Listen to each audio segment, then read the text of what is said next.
Nimbula binaka ni mata binamay.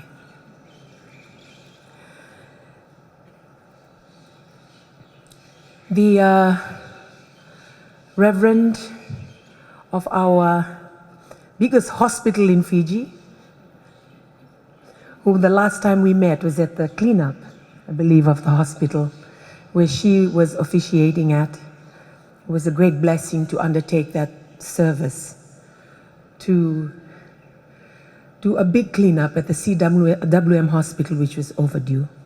I acknowledge her leadership, acknowledge her presence as she brings us together, the Word of God, to start off our National Expo for the next 3 days. Your Excellencies, members of the Diplomatic Corps, to our development partners, to our NGOs, whose work we could not be able to, as a government, serve you. We thank you and we acknowledge our civil society organizations who are here. We acknowledge our women. You are our guests today and for the next 3 days. And as your host, I am very, very honored to be here to welcome you officially. I bring the greetings of the Honorable Prime Minister and members of Cabinet and members of Parliament who unfortunately, due to some busy work this morning, is not able to make it this morning. I sure hope that he and other members of Parliament may be able to drop in some time in the next 3 days. But it is my honor and my humble task to open this National Women's Expo, my first as minister, but certainly not the first that I've attended. Thank you so much for the warm welcome this morning. Thank you, Michelle, for the greetings. It's my pleasure to host over 360 women artisans from across the country for our 6th National Women's Expo. I had messages that I received this morning saying, can you just hurry up and open it already? We're dying to come in to buy. So yes, it is about our people, the public, who are waiting. For once this is over, then we will be able to open the doors officially. So I hope we won't take long. Being here today and seeing your faces is a testament to your resilience, to your indomitable spirit of you, our women, from all the divisions, all the 4 divisions, whether you're from Suva, whether you're from Kandavu, or from Lomaiviti, or from Taviuni, from Rambi, from Ratuma, from Lau, you are here because you made it happen. We were just here to facilitate you, to assist you, but your willpower and your determination to be here today is why this expo is possible. As you know, we've been preparing for months for today. And of course, when the cyclone came last week, and we had to give the news that it was postponed, our team was adamant. Ma'am, can we please find the next possible date to do this? Because we need our women to come and to display their wares and to sell their talents to Fiji, especially before Christmas and before back to school. That is what we women think about when we come to do this. This is not a holiday or a trip away from home. This is where you as a woman are empowering yourselves in order to provide for those you care about and those you love. And that's the spirit that brings you here. And I acknowledge that. I acknowledge that as minister. I acknowledge that we, all your staff that are here, are simply here to assist you in what you are already doing so well, in what you are already doing so passionately. So we welcome you and we thank you for being here.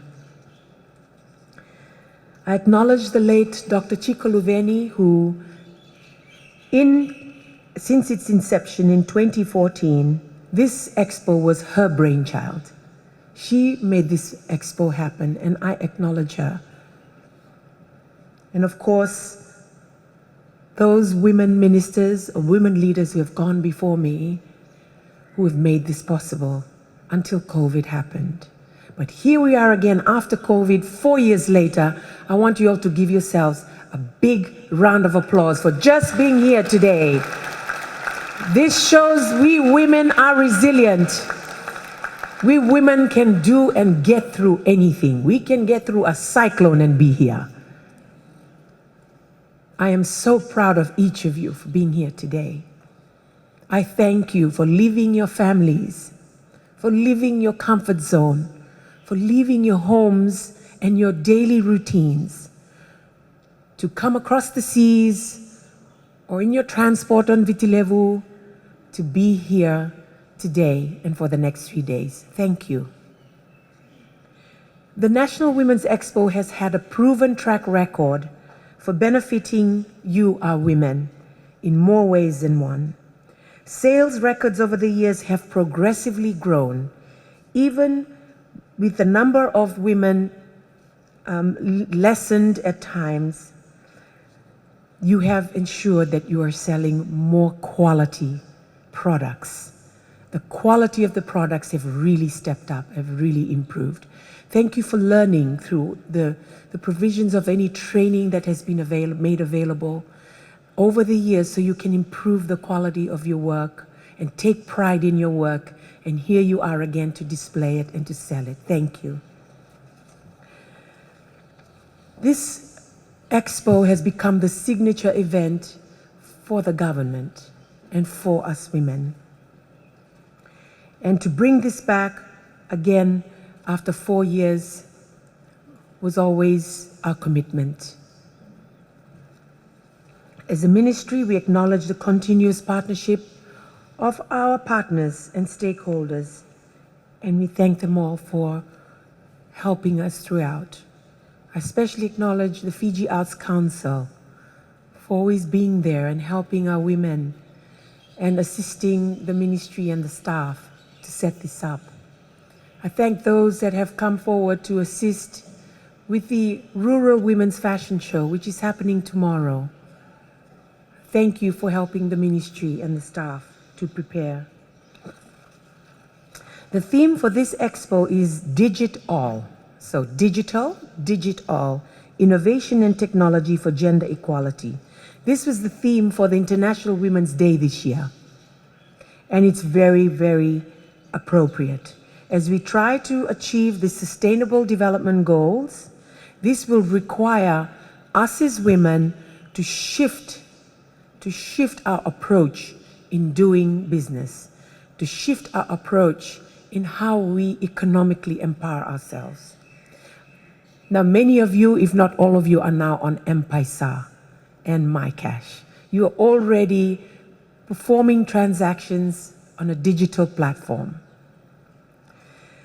Based on the current trends and the rate that we're going, it is not enough. We need to do more to be able to empower you women, to be able to have the ability to save, have the ability to have to be able to control your own finances, so that you are not losing it to things or programs or issues that aren't contributing to what you want, which is your family or for yourselves. There are oftentimes women find themselves that even though they are economically empowering themselves with events such as this or activities such as this, they still do not have control over finances in the home to be able to have a say. And that would be the true economic empowerment that we would like you to have.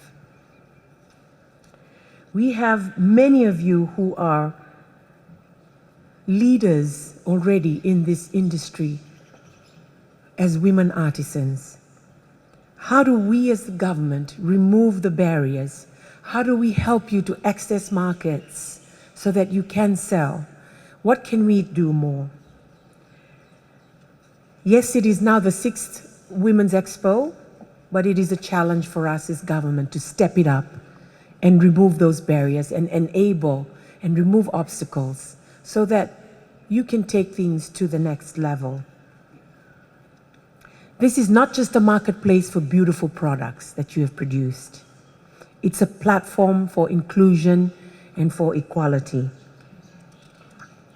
One of the initiatives that as a ministry we are hoping to explore or are exploring is what is called a women's microbank. We are exploring the opportunity to start a microbank here in Fiji for women. It is not for women only, but it is targeted for women, and this can be done. This can be done, and it is my job to be able to bring this opportunity to Fiji. It already exists around the world. It exists in Papua New Guinea, where women are able to be shareholders of this bank. Women are the ones that deposit and keep their money in this bank, and women are the ones who are able to have control over their own finances and decide how they spend it. Mostly, women spend it on their family, and that is evidence-based.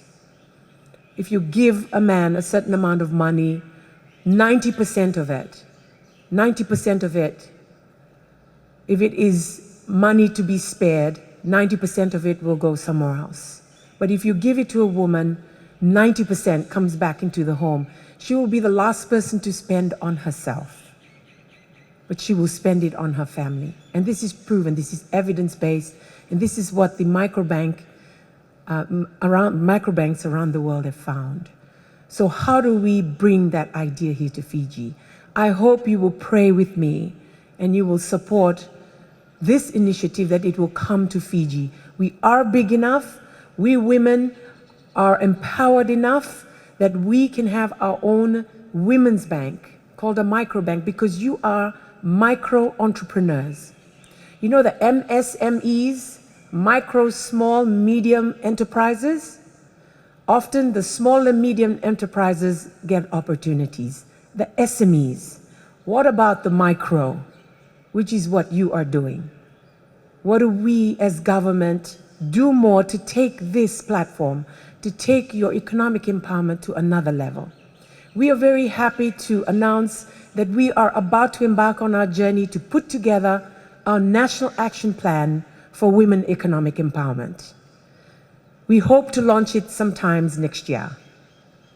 But we are beginning our journey for our National Action Plan for Women Economic Empowerment.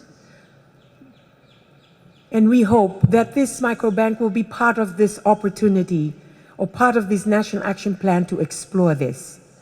How exciting that would be, that we can have something that we call our own. Please,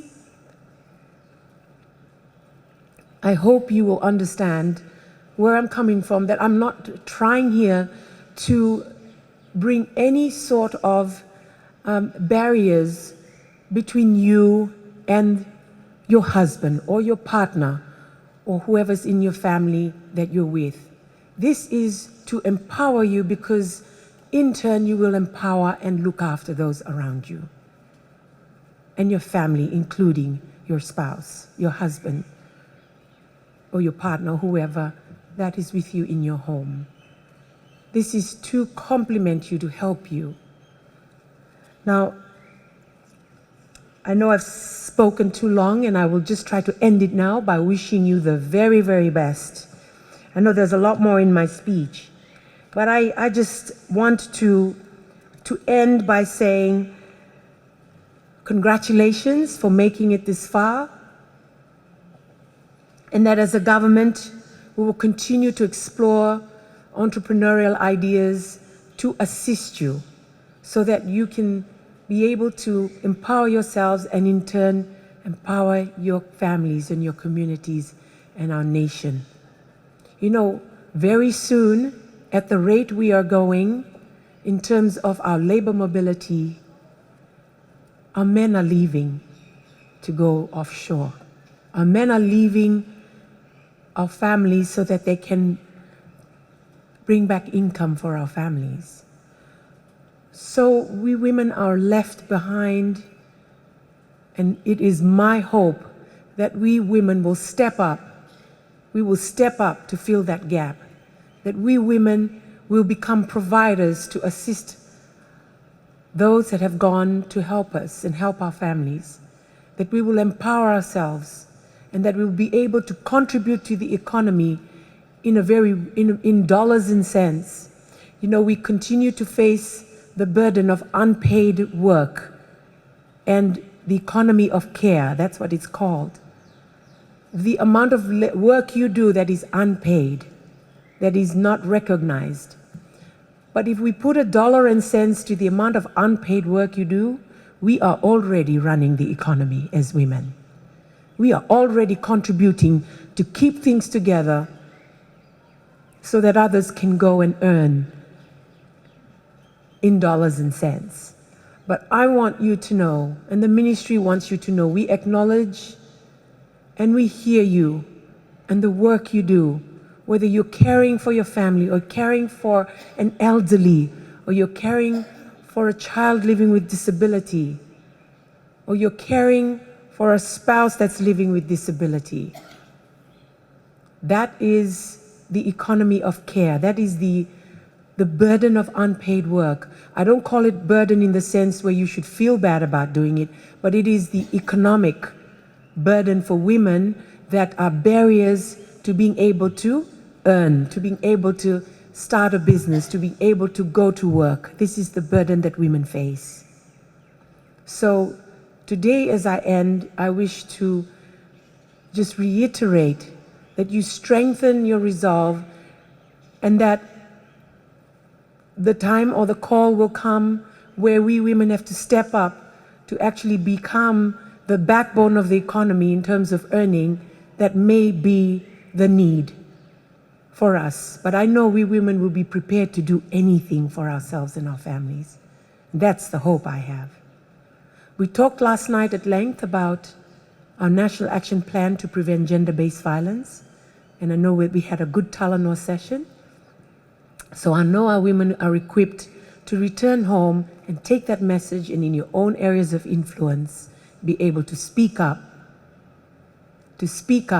for those that cannot speak for themselves. Our women and our children who are depending on you as community leaders to be able to bring this scourge or this national crisis, to bring it to an end. Once again, I thank you for your attention, and I wish you the very best for the next 3 days.